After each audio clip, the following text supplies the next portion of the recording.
तो चलिए अब आपको सीधा लिए चलते हैं दिल्ली, जहां पर गौरव वल्लभ मीडिया से रूबरू होते हुए नजर आ रहे हैं। इस प्रस्तावना के साथ मैं आज की प्रेस वार्ता का प्रारंभ करता हूं। आखिर कंपनियों तक ही सीमित क्यों है सूट बूट की सरकार? मध्यम व निम्न आय वर्गीय परिवारों को भी है टैक्स कटौती की दरकार। ये प्रिंसिपल थीम है हमारा। और इस एस्टीमेट कमेटी ने एक चौंकाने वाला आंकड़ा दिया है। उसने कहा कि वित्तीय वर्ष 2020 और वित्तीय वर्ष 2021 के मध्य इन 2 सालों में 1,84,000 करोड़ रुपए का नुकसान भारत सरकार को कॉरपोरेट के जो रेट कट्स करी सरकार ने उसके कारण हुआ है। कॉरपोरेट टैक्स कटौती के कारण वित्तीय वर्ष 2020 और वित्तीय वर्ष 2021 में 1,84,000 करोड़ का नुकसान भारत सरकार को हुआ। ये मैं नहीं कह रहा, कोई रिसर्च पेपर भी नहीं कह रहा, ना कोई विपक्षी दल का नेता कह रहा है।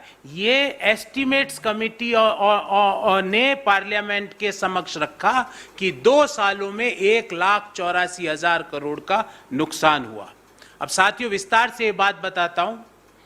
20 सितंबर 2019 को भारत सरकार ने, सूट बूट की सरकार ने कॉरपोरेट टैक्स में जो 30% का कर लगता था उसको घटा के 22% कर दिया, और जो नई कंपनियां हैं, नई मैन्युफैक्चरिंग कंपनियां हैं, उसके कर को घटा के 18% की जगह 15% कर दिया। मतलब एग्जिस्टिंग कंपनीज 30 से 22 करी tax rate, new manufacturing companies 18 से 15 कर दी टैक्स रेट। ये डेट बहुत महत्वपूर्ण है, 20 सितंबर 2019 को, क्योंकि 22 सितंबर 2019 को प्रधानमंत्री जी अमेरिका गए थे हाउडी करने, आप सबको याद होगा। 20 सितंबर को यहां ये अनाउंसमेंट होता है देश में, जिसमें कॉरपोरेट टैक्सेस को 30% को 22% कर दिया जाता है, नई कंपनियों के टैक्सेस को 18% की जगह 15% कर दिया जाता है, और उसके 2 दिन बाद प्रधानमंत्री जी हाउडी मोदी कार्यक्रम में भाग लेने ह्यूस्टन अमेरिका जाते हैं। ये रेट कट कब होता है? उसी माह में, सितंबर 2019 में ही वित्त मंत्री गोवा की जीएसटी काउंसिल मीटिंग में कहती है कि सरकार के पास राज्यों को जीएसटी का कंपनसेशन देने का पैसा नहीं है, इसलिए सरकार रिजर्व बैंक ऑफ इंडिया से वो पैसा उधार लेती है, लोन लेती है। मतलब सरकार कह रही है सितंबर 2019 में कि हमारे पास राज्यों को कंपनसेशन जीएसटी का देने का पैसा नहीं है। सरकार मान रही है कि हमारी आर्थिक हालात ठीक नहीं है। उस दौरान कॉरपोरेट को टैक्स का रेट कट्स किए जाते हैं। पिछले 3 सालों में सरकार और सरकार के एजेंट दोनों ने खूब ढिंडोरा पीटा कि ये कॉरपोरेट टैक्स में कटौती के कारण ओवरऑल रेवेन्यू सरकार का बढ़ गया। पर जो एस्टीमेट कमेटी है, जिसमें 30 में से 16 सदस्य भाजपा के हैं, जिसके चेयरमैन भाजपा के हैं, उन्होंने कहा कि कॉरपोरेट टैक्स कट के कारण जो 2019 में निर्णय लिया गया, उसके कारण मात्र 2 सालों में FY20 और FY21 में 1,84,000 करोड़ का राजस्व का नुकसान हुआ। अगर मैं बोलूं वित्तीय वर्ष 2020 में राजस्व का नुकसान होता है 87,836 करोड़, और वित्तीय वर्ष 2021 में होता है 96,399 करोड़। तो कुल मिला के मात्र 2 सालों में 1,84,000 करोड़ का भारत सरकार को राजस्व का नुकसान होता है। हमें बोला गया कि इससे देश की प्रगति हो रही है, जीडीपी ग्रोथ बढ़ रहा है, बेरोजगारी की समस्या घट जाएगी। उसके बारे में भी एसबीआई और रिजर्व बैंक ने क्या रिसर्च करी वो आपके सामने रख रहा हूं। ये CMIE के अनुसार 2021 में अगर हम 30,000 बड़ी कंपनियों को लें तो 2021 में इन कंपनियों का मुनाफा 138% बढ़ा। ये मेरा आंकड़ा नहीं है, centre for monitoring on Indian economy का आंकड़ा है कि वित्तीय वर्ष 2021 में 2020 की तुलना में कंपनियों का प्रॉफिट 138% बढ़ा। 2022 में 2021 की तुलना में कंपनियों का, लिस्टेड कंपनियों का प्रॉफिट 66.2% बढ़ा। और उसी दौरान हमारा जो कॉर्पोरेट टैक्स कलेक्शन था, उसी दौरान हमारा कॉर्पोरेट टैक्स कलेक्शन वित्तीय वर्ष 2021 में 4,57,719 करोड़ रह गया, जबकि 2020 में 5,56,000 करोड़ था। मतलब कंपनियों के प्रॉफिट बढ़ रहे हैं वित्तीय वर्ष 2021 में, वित्तीय वर्ष 2020 में 19 की तुलना में, 21 में 20 की तुलना में, 22 में 21 की तुलना में, पर कॉर्पोरेट टैक्स का कलेक्शन नहीं बढ़ रहा है। और सरकार हमें यह समझाती रही कि कॉर्पोरेट टैक्स रेट कट के कारण देश में प्रगति होगी। रिजर्व बैंक ने आगे यह बोला कि जब कंपनियों को कम कर चुकाना पड़ा तो हो सकता है कंपनियों ने उस जो पैसा जो बचा उसका उपयोग कैपेक्स के लिए किया हो, पर रिजर्व बैंक ने माना कि कंपनियों ने ऐसा नहीं किया। उन्होंने इस रकम का उपयोग अपने कैश बैलेंसेस को बढ़ाने के लिए किया। कंपनियों ने सरकार को कर देने की बजाय अपने कैश बैलेंस बढ़ाया, कैपेक्स नहीं बढ़ाया, क्योंकि कैपेक्स 2000 अगर हम माने कैपिटल एक्सपेंडिचर वित्तीय वर्ष 2022 में मात्र 2.3% से बढ़ा, जो 6 वर्षों का न्यूनतम था। तो ये कर की कटौती किसके लिए की गई? ये सूट बूट सरकार 2.0 का निर्णय 2019 में किसके कहने से लिया गया? मात्र 2 वर्षों में, वित्तीय वर्ष 2020 और 21 में 1,84,000 करोड़ का नुकसान क्यों किया गया? 2022 का आंकड़ा अभी तक आया नहीं है, और 2022 में भी 21 की तुलना में कॉर्पोरेट के जो लाभ है वो लगभग 66.2% से बढ़े हैं, पर हमारा कॉर्पोरेट टैक्स कलेक्शन नहीं बढ़ा। तो हमारे इस बाबत 5 स्पेसिफिक सवाल है साथियों। पहला सवाल, सरकार के लिए पेंडेमिक के दौरान कॉर्पोरेट टैक्स कट ज्यादा महत्वपूर्ण था कि मनरेगा के बजट को ज्यादा बढ़ाना ज्यादा महत्वपूर्ण था? 1,84,000 करोड़ 2 वर्षों में राजस्व का नुकसान होता है, अर्थात हम एवरेज माने तो प्रतिवर्ष 92,000 करोड़ का नुकसान होता है।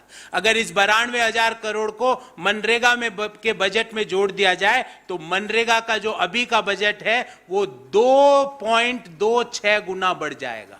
मतलब यदि हम मनरेगा की जो मजदूरी है उसको 2.26 टाइम्स बढ़ा सकते थे, पर हमारी सरकार ने कॉर्पोरेट्स को टैक्स कंसेशन, टैक्स कट्स देना जायज समझा। ऐसा क्यों? सरकार के लिए कॉर्पोरेट टैक्स कट मनरेगा के बजट को बढ़ाने से ज्यादा महत्वपूर्ण क्यों है? दूसरा सवाल साथियों, यह सवाल मैं हर मध्यम आय वर्गीय परिवार की ओर से सरकार को पूछ रहा हूं। मध्यम आय वर्गीय परिवार की पीक टैक्स रेट होती है 30%। आप मैं 30% से आयकर देते हैं और कॉर्पोरेट्स को टैक्स देना 22%। ध्यान रहे, हम हमारे खर्चों से हमारी सैलरी को कम नहीं कर सकते हैं, पर कॉर्पोरेट अपने खर्चों से अपने रेवेन्यूज को कम करके जो प्रॉफिट आता है उस पे मात्र 22% उनको कर देना है। मेरा सवाल यह है कि why are such rates only rate cuts limited to corporates? ये रेट कट सिर्फ कॉर्पोरेट्स तक ही सीमित क्यों है? क्योंकि मध्यम आय वर्गीय परिवारों पे इनकम टैक्स की पीक रेट 30% से कर लिया जाता है और कॉर्पोरेट से 15% या 22% से कर लिया जा रहा है। ये भेदभाव क्यों है?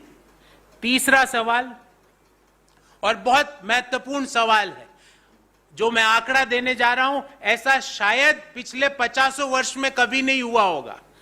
2021 में, वित्तीय वर्ष 2021 में कॉर्पोरेट जो टैक्स है उनसे करों का कलेक्शन हुआ 4,57,719 करोड़, और आपसे, मेरे से, हम जैसे मध्यम आय वर्गीय परिवारों से, निम्न आय वर्गीय परिवारों से करों का कलेक्शन हुआ 4,87,144 करोड़। मतलब हम आयकर कॉर्पोरेट से ज्यादा दे रहे हैं। ये पहली बार मैंने ये आंकड़ा देखा। क्योंकि सरकार ने कॉरपोरेट के टैक्स रेट्स में कटौती करी। मेरा सवाल यह है कि वित्तीय वर्ष 2022 में ऐसा अनुमान किया जा रहा है कि इन रेट कट्स के कारण करों में कटौती के कारण सरकार को 1 लाख करोड़ के राजस्व का घाटा होने की उम्मीद है। तो सरकार के लिए कॉरपोरेट को रेट कट से 1 लाख करोड़ का घाटा ठीक है, पर उस 1 लाख करोड़ का प्रयोग सरकार भारत के 20% परिवारों को 20,000 रुपया सालाना देने में कर सकती थी। उसके लिए वो महत्वपूर्ण क्यों नहीं है? चौथा सवाल, ये सूट बूट की सरकार का मध्यम आय वर्गीय और निम्न आय वर्गीय परिवारों से घृणा क्यों है? क्यों हर निर्णय में ऐसी रिफ्लेक्ट होता है कि ये सरकार पूंजीपति मित्रों के तरफ अपने सारे निर्णयों को केंद्रित करती है? इसमें मध्यम आय वर्गीय परिवार और निम्न आय वर्गीय परिवारों के लिए कुछ नहीं है। Why this government hates? I am using a very strong word. क्यों ये सरकार मध्यम आय वर्गीय परिवारों और निम्न आय वर्गीय परिवारों से घृणा करती है?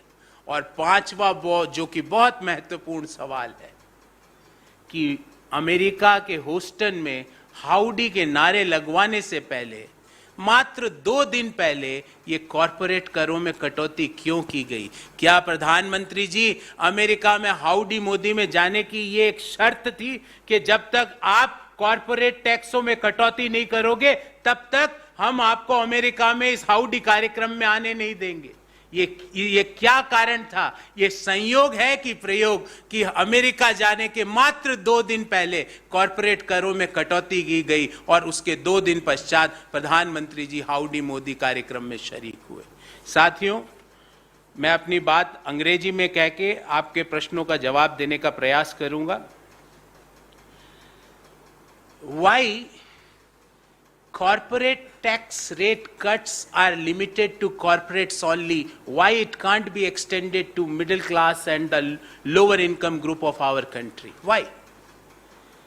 Revenue loss of 1.84 lakh crore had happened due to this corporate rate cuts in last 2 years. Friends, on September 20, 2019, government announced the corporate tax rate cut from a basic rate of 30% to 22% for existing firms, and for new manufacturing firms, this reduction was 15% from 18%. This announcement was made exactly 2 days before the Howdy Modi event, which was organized on September 22, 2019 in Houston in US. The rate cut came in between fiscal distress, as in the same month, the finance minister in the GST Council meeting in Goa had admitted that center had no money to give the GST compensation to states. For the last 3 years, the government had repeatedly claimed that corporate tax rate would help to increase corporate tax collection. But the Parliamentary Committee on Estimates put a different claim in its report submitted on August 8, 2022. मतलब पिछले सप्ताह जो Committee on Estimates की report I, that as per that Committee on Estimates report, the panel said that the corporate tax cut of 2019 had resulted in a negative revenue impact of 1,84,000 crore to the exchequer. And if I will give a precise data to you, for financial year 20, revenue loss was 87,835.75 crore, and for financial year 2021, revenue loss was 96,399.74 crore. For financial year 2022, there was no data, but it is expected that the revenue loss will be somewhere around 1 lakh crore rupees. Corporate tax is paid on corporate profits after accounting for all expenses.